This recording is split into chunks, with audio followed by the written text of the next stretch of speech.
మన తెలుగు డైరెక్టర్లు, మన తెలుగు హీరోలు, మన తెలుగు ప్రొడ్యూసర్లు రాండన్న సినిమాకి రివ్యూవర్స్ సినిమాని చంపేస్తున్నారు, సినిమా అసలు చూడనివ్వట్లేదు అని చెప్పి ఏడుస్తుంటే, ఒకవైపు ఒక యానిమేషన్ సినిమా, ఒక తోలుబొమ్మల సినిమా, ఒక కార్టూన్ సినిమా ఓచకోతైతే వస్తుంది, బాక్స్ ఆఫీస్ ని అల్లకల్లోలం చేస్తుంది.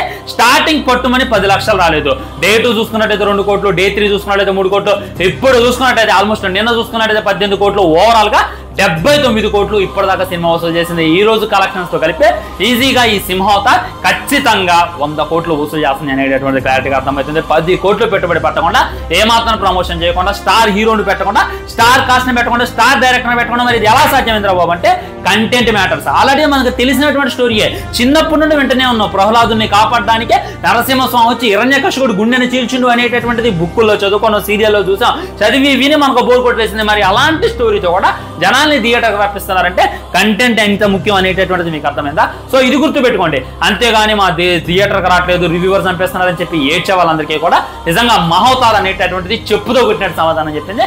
ఆల్రెడీ ఫుల్ డీటెయిల్తో ఒక వీడియో చేస్తాను, ఎంత వసూలు చేస్తుంది, ఇంకెంత వసూలు చేయాలి, ఫ్లాప్ అయిందా హిట్ అయిందా, ఎలా నడుస్తుంది అనేటటువంటి ఒక వీడియో చేస్తాను. డెఫినెట్గా వెళ్ళండి, కింద క్లిక్ చేయండి, ఆ వీడియో చూడండి, మీకు క్లారిటీ వస్తుంది.